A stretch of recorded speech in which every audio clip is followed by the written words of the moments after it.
Assalamualaikum warahmatullahi wabarakatuh. Halo anak-anak semua. Hari ini kita akan belajar tema 7, subtema 1, pembelajaran ketiga dengan muatan IPS dan PPKN. Sebelum mulai belajar, kita berdoa terlebih dahulu ya. Berdoa dimulai.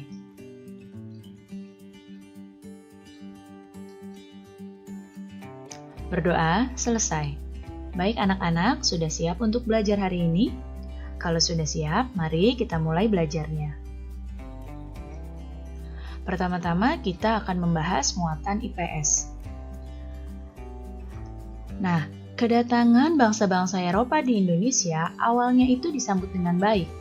Nah, namun perlakuan bangsa asing yang semena-mena dan juga semaunya sendiri membuat rakyat Indonesia akhirnya melakukan perlawanan.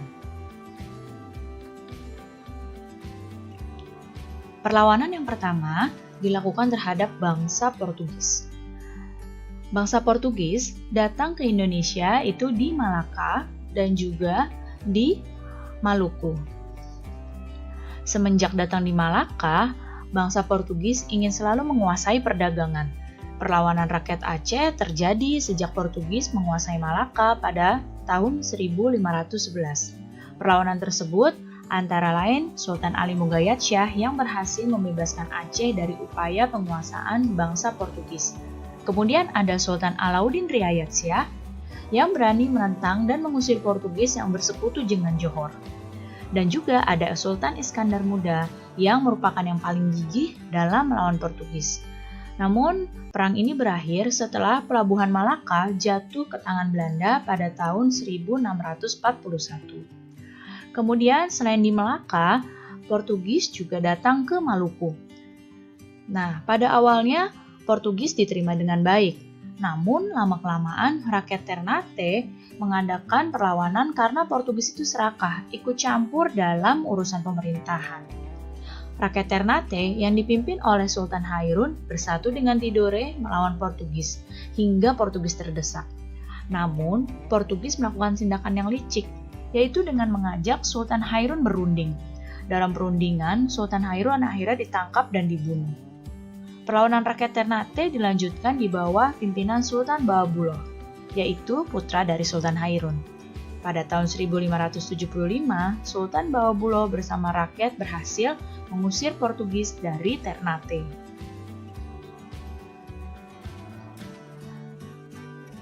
Kemudian, selain terhadap bangsa Portugis, perlawanan juga terjadi terhadap bangsa Belanda. Berikut ini adalah beberapa tokoh yang mengadakan perlawanan terhadap Belanda. Masih banyak lagi tokoh-tokoh yang lainnya. Ini hanya beberapa saja.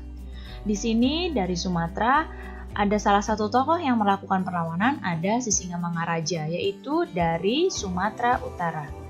Kemudian dari Jawa di sini perlawanan juga dilakukan oleh tokoh yaitu Sultan Ageng Tirtayasa dari Banten dan juga oleh Pangeran Diponegoro dari Yogyakarta.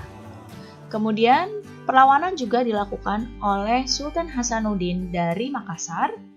Di Kalimantan perlawanan juga dilakukan oleh Pangeran Antasari dari Banjarmasin, Kalimantan Selatan. Di Maluku perlawanan terjadi oleh Patimura. Dan di Papua ini dilakukan oleh Silas Papare. Yang pertama adalah perlawanan dari Sisingamangaraja 12. Di sini yang memimpin adalah Sisingamangaraja sendiri. Daerah terjadinya yaitu di Tapanuli, Sumatera Utara. Perang ini terjadi karena Sisingamangaraja 12 sebagai Raja Batak menolak adanya upaya penyebaran agama Kristen yang dilakukan oleh misionaris Belanda di wilayah Batak. Beliau takut agama leluhur akan tergantikan oleh agama yang disebarkan oleh misionaris.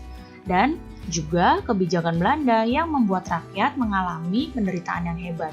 Banyak dari petani di Batak yang kehilangan tanah dan juga pekerjaannya.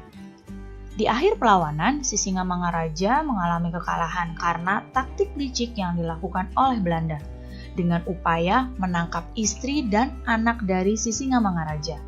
Sisingamangaraja sendiri meninggal dalam perlawanan terakhirnya di Aik Sibulbulon atau di daerah Dairi karena tertembak timah panas tepat di dadanya. Perlawanan yang berikutnya yaitu dari Sultan Ageng Tirtayasa.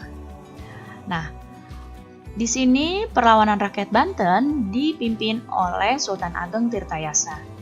Alasan perlawanannya yaitu keinginan Belanda yang ingin sekali menguasai Banten. Mengapa? Karena Banten terletak sangat strategis, yaitu sebagai bandar perdagangan internasional. Di sini, Belanda atau VOC menggunakan taktik adu domba antara Sultan Ageng Tirtayasa dan juga anaknya, yaitu Sultan Haji. VOC menghasut Sultan Haji agar merebut kekuasaan dari ayahnya. Tahun 1683, Sultan Ageng berhasil ditangkap oleh VOC dengan tipu muslihat.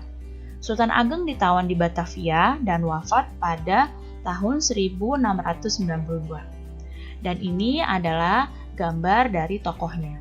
Yang atas ini adalah Sisingamangaraja 12 dan yang bawah ini adalah Sultan Ageng Tirtayasa.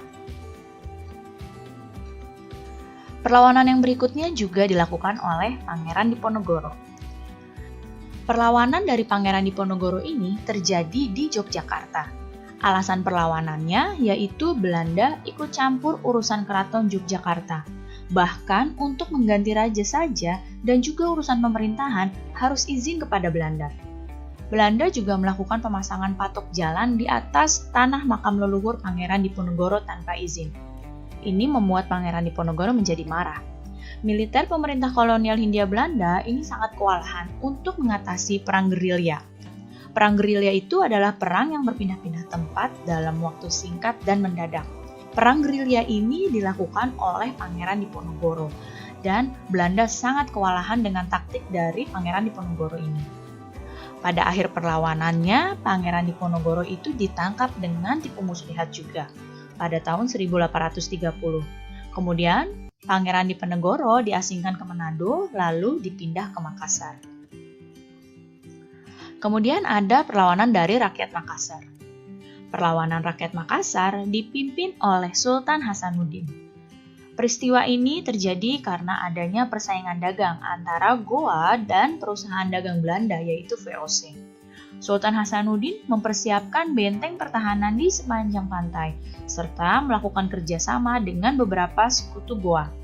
Sultan Hasanuddin ini terkenal dengan julukannya yaitu Sang Ayam Jantan dari Timur karena beliau sangat gagah berani dalam melawan Belanda. Nah, di sini VOC juga mengadu domba antara Sultan Hasanuddin dengan Aru Palaka.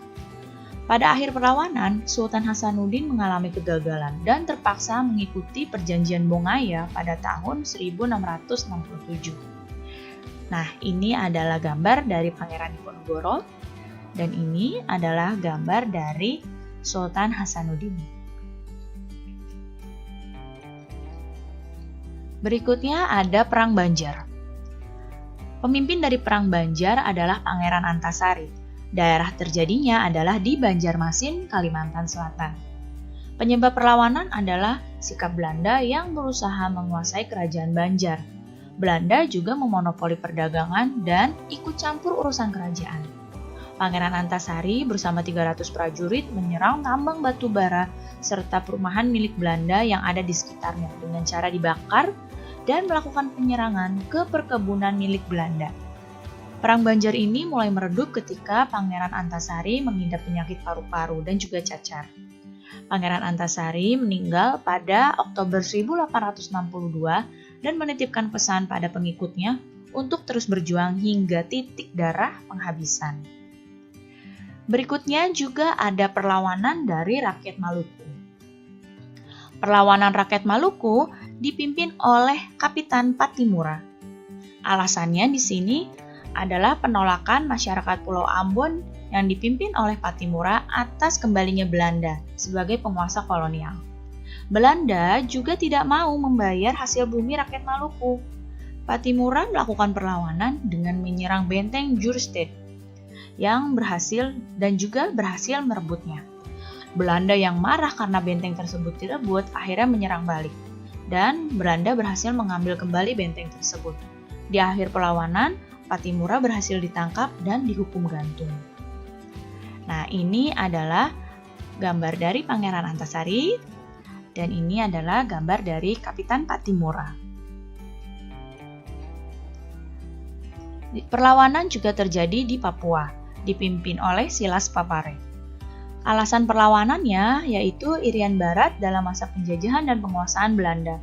Bentuk perlawanannya yaitu berupaya untuk mempengaruhi batalion Papua guna melakukan pemberontakan memerangi penjajahan Belanda. Hasil perlawanannya berhasil. Pada tanggal 1 Mei 1963, Irian Barat resmi bergabung dan menjadi wilayah Indonesia.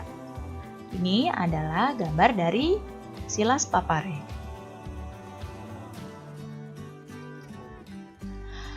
Negara kita ini sangat luas wilayahnya, dan juga beragam pula sosial budayanya. Seandainya setiap daerah, suku, dan golongan bersatu melawan penjajah sejak dahulu kala, pastilah Indonesia sudah dapat merdeka dan sudah dapat mengusir penjajah sejak dulu kala. Nah, sekarang kita akan masuk pada muatan PPKN. Indonesia memiliki banyak keragaman. Nah, apa saja ya keragaman yang ada di Indonesia? Keragaman yang ada di Indonesia yang pertama adalah keragaman suku. Nah, keragaman suku ini yaitu ada beberapa suku yang ada di Indonesia.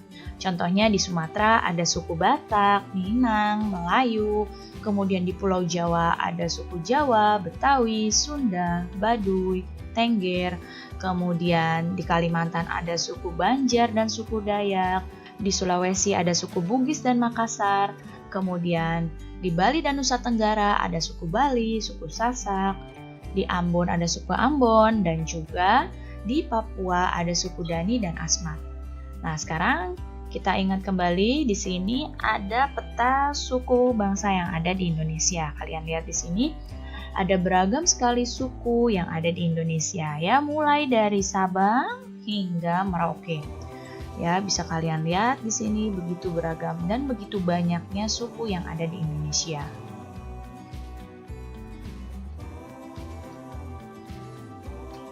Keragaman yang berikutnya adalah keragaman ras. Masyarakat Indonesia merupakan keturunan dari beberapa ras, di antaranya ras Melayu-Mongoloid, ras Wedoid, ras Negroid, dan juga ras Papua Melanezoid. Kemudian, keragaman agama. Di Indonesia memiliki beberapa agama yang diakui oleh pemerintah, yaitu Islam, Kristen, Katolik, Hindu, Buddha, dan Konghucu. Selain itu, ada keragaman perbedaan kondisi geografis. Nah, perbedaan kondisi geografis ini juga berdampak pada munculnya berbagai ragam mata pencaharian. Contohnya, ada yang bermata pencaharian di bidang perikanan, ada yang di bidang pertanian, kehutanan, dan juga perdagangan. Jadi, ini adalah beberapa keragaman yang ada di Indonesia. Kita harus bersyukur atas keberagaman sosial budaya bangsa kita. Keberagaman tersebut merupakan ciri khas bangsa kita dan menjadi identitas bangsa yang membedakan Indonesia dengan negara-negara lainnya. Jadi, kalian harus bangga menjadi orang Indonesia.